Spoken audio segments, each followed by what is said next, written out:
we are living in a complete nightmare. There's no law and order. The people just come and do what they want to do and take away and take lives.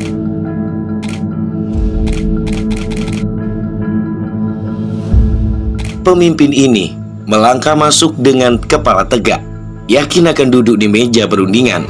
Tapi yang menantinya bukan kursi negosiasi, melainkan kursi eksekusi. Dalam hitungan menit, seorang presiden berubah menjadi tawanan, terperangkap di tengah kelompok musuh yang haus darah. 12 jam penuh ia dipermainkan, dipukul, dan dimutilasi. Sementara kamera terus merekam setiap detiknya. Bagaimana seorang presiden bisa dijatuhkan dengan cara sehina ini? Dan kenapa rekaman sadisnya justru dipamerkan ke seluruh dunia?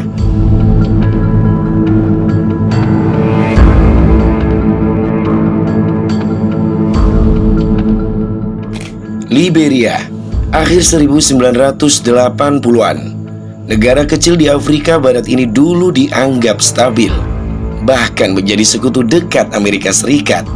Tapi di bawah permukaannya, ketidakadilan sosial dan ketegangan etnis terus membara. Dari tengah kesenjangan itu, muncul Samuel Kanyodo, prajurit dari suku minoritas yang berani menantang kekuasaan elit lama. Ia naik dengan janji perubahan, tapi pemerintahannya justru dipenuhi korupsi, penindasan, dan kekerasan. Janji manis berubah menjadi rezim otoriter. Lalu, dalam pusaran perang saudara, ia menghadapi pengkhianatan paling mematikan dalam hidupnya. Saat ia melangkah ke pertemuan yang ia kira aman, Do tak tahu bahwa dunia akan segera melihat kematiannya tanpa sensor dan tanpa belas kasihan.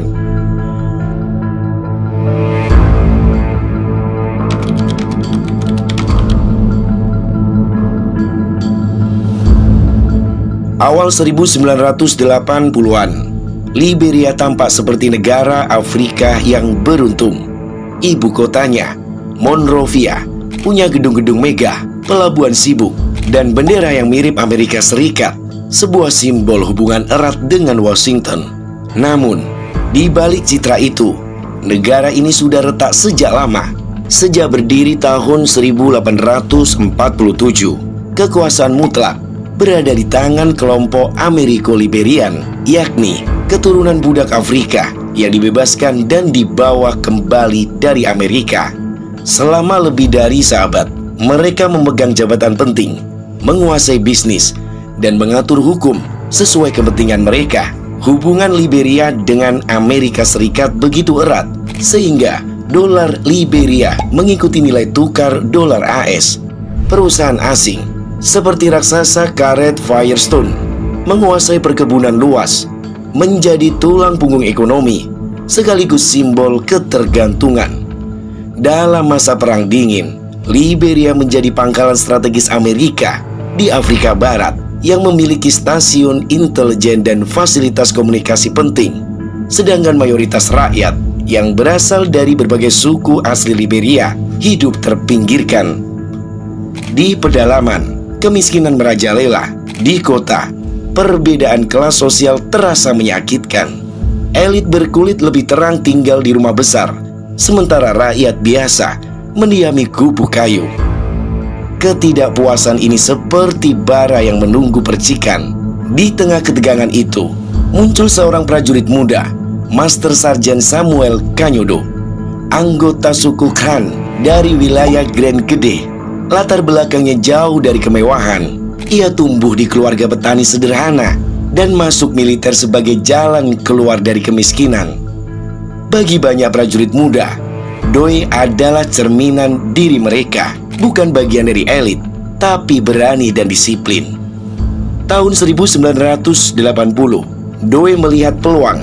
Pemerintahan Presiden William Tolbert mulai kehilangan dukungan, inflasi melonjak, dan protes mahasiswa merebak.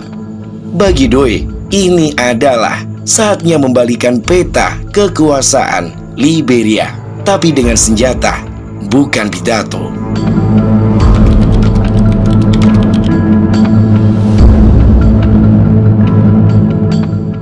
Subuh 12 April 1980, hujan tipis membasahi Monrovia. Di tengah kesunyian, sekelompok prajurit bersenjata lengkap bergerak cepat menuju Executive Mansion, istana kepresidenan Liberia. Dipimpin Samuel Kanyodoi, mereka menembus pengamanan dengan mudah. Presiden William Tolbert yang sudah 9 tahun berkuasa terbangun dari tidur oleh suara tembakan. Dalam hitungan menit, istana yang megah berubah menjadi arena pembantaian. Tolbert tewas tertembak di kamarnya. Namun pesan utama kudeta ini datang beberapa hari kemudian. 13 menteri dan pejabat tinggi pemerintahan ditangkap, dipaksa berjalan telanjang di jalanan Monrovia, lalu dieksekusi regu tembak. Di pantai Barclay, ratusan warga menyaksikan langsung, dan radio nasional menyiarkannya. Bagi rakyat Liberia yang selama ini terpinggirkan, aksi itu terasa seperti balas dendam sejarah. Kekuasaan Ameriko-Liberian selama lebih dari 133 tahun runtuh dalam semalam. Doi, prajurit berusia 28 tahun dari suku Kran, muncul sebagai pahlawan rakyat, simbol kebangkitan orang biasa melawan elit. Dunia internasional pun merespon. Amerika Serikat yang melihat Doi sebagai sosok anti komunis cepat memberikan pengakuan de facto atas pemerintahannya. Bagi Washington, perubahan ini adalah peluang untuk mempertahankan pengaruhnya di kawasan tanpa risiko intervensi langsung. Namun di balik dukungan awal itu, tersimpan benih masalah yang akan tumbuh menjadi badai.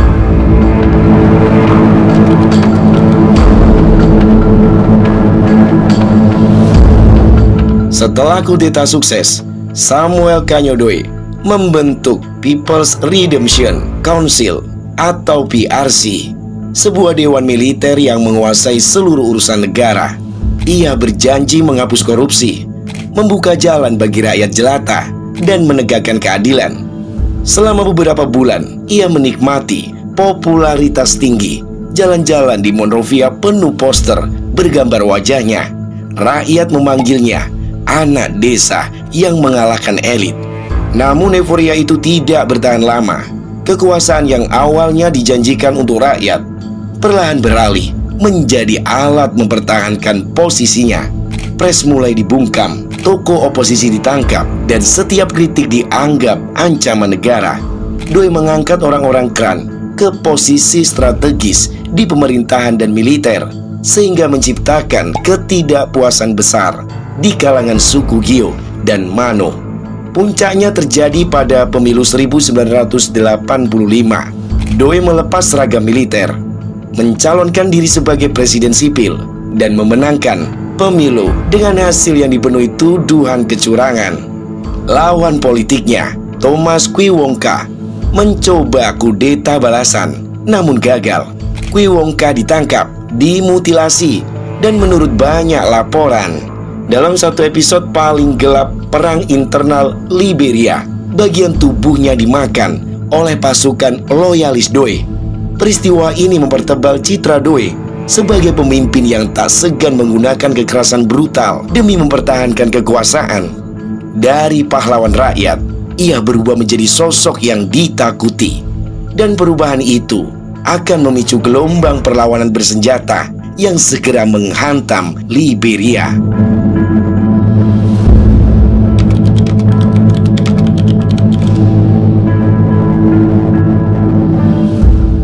Desember 1989, malam di perbatasan Liberia, Pantai Gading pecah oleh suara tembakan. Sebuah kelompok bersenjata yang menamakan diri National Patriotic Front of Liberia atau NPFL, dipimpin Charles Taylor, menyeberang masuk. Misi mereka jelas, menggulingkan Samuel Doi. Pasukan Taylor bergerak cepat, merebut kota-kota di pedalaman, memanfaatkan kemarahan suku Gio dan Mano terhadap diskriminasi rezim Doi. Dalam beberapa bulan, hampir 2/3 wilayah Liberia jatuh ke tangan NPFL dan Monrovia pun terancam. Di tengah tekanan, muncul faksi baru yang memecah NPFL, yakni Independent National Patriotic Front of Liberia atau INPFL dipimpin Prince Uwais Johnson. Ia awalnya sekutu Taylor, tapi pecah karena perebutan kendali. Kota Monrovia pun menjadi ajang pertempuran 3 arah, pasukan pemerintah, pasukan Taylor, dan pasukan Johnson. Dengan warga sipil terjebak di tengah kekacauan, Doe mencoba bertahan dengan mengandalkan pasukan loyalis Klan dan bantuan terbatas dari Amerika Serikat. Namun, dukungan internasional mulai memudar, situasi ekonomi runtuh, harga bahan pokok melonjak, bantuan asing terhenti, dan rumah sakit kewalahan menampung korban perang. Di tengah kepungan musuh dari berbagai arah, langkah Doe semakin sempit. Namun ia tetap tampil di depan umum, meyakinkan rakyat bahwa Monrovia aman. Namun, di balik layar, ia tahu bahwa satu langkah salah bisa menjadi tiket langsung menuju kematiannya, dan tiket itu akan segera sampai di tangannya.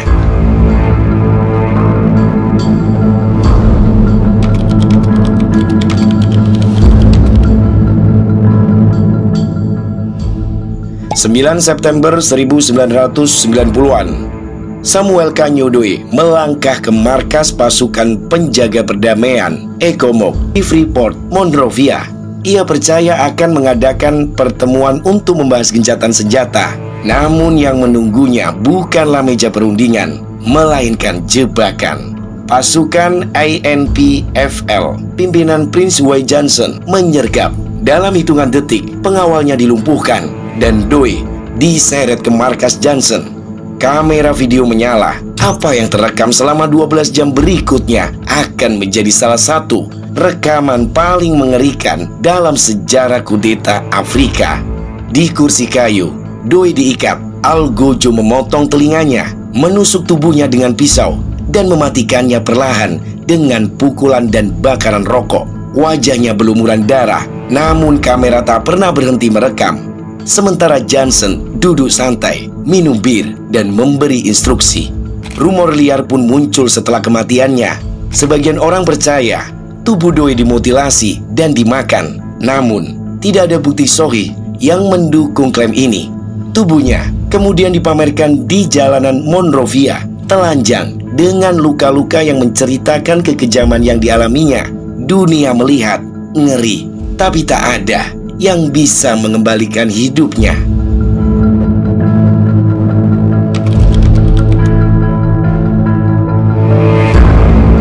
Kematian Samuel Kanyo Doe tidak membawa kedamaian bagi Liberia. Justru, kekosongan kekuasaan memicu babak baru, perang saudara yang lebih brutal. Charles Taylor dan Prince Johnson saling berebut kendali, sementara rakyat menjadi korban di tengah pertempuran tak berkesudahan. Rekaman penyiksaan Doe beredar luas, menjadi simbol mengerikan dari kekerasan politik di Afrika Barat. Bagi sebagian orang, video itu adalah bukti keadilan yang setimpal untuk seorang diktator. Namun bagi banyak lainnya, itu adalah cermin kebiadaban perang yang tidak mempedulikan sisi kemanusiaan. Prince Johnson, pria yang memimpin penyiksaan itu, kemudian masuk dunia politik dan bahkan terpilih sebagai senator. Ia membela tindakannya sebagai respon perang dan menolak permintaan maaf. Tetapi bayang-bayang rekaman itu tetap melekat, mengingatkan dunia bahwa kekuasaan yang lahir dari darah sering berakhir dengan darah pula. Liberia membutuhkan waktu bertahun-tahun untuk bangkit melalui perjanjian damai dan misi PBB. Namun trauma dari hari-hari kelam itu tetap hidup dalam ingatan rakyat. Kisah Doe menjadi peringatan abadi. Di medan kekuasaan yang dibangun dengan senjata, tidak ada yang benar-benar aman, sekalipun untuk mereka yang pernah disebut pahlawan rakyat.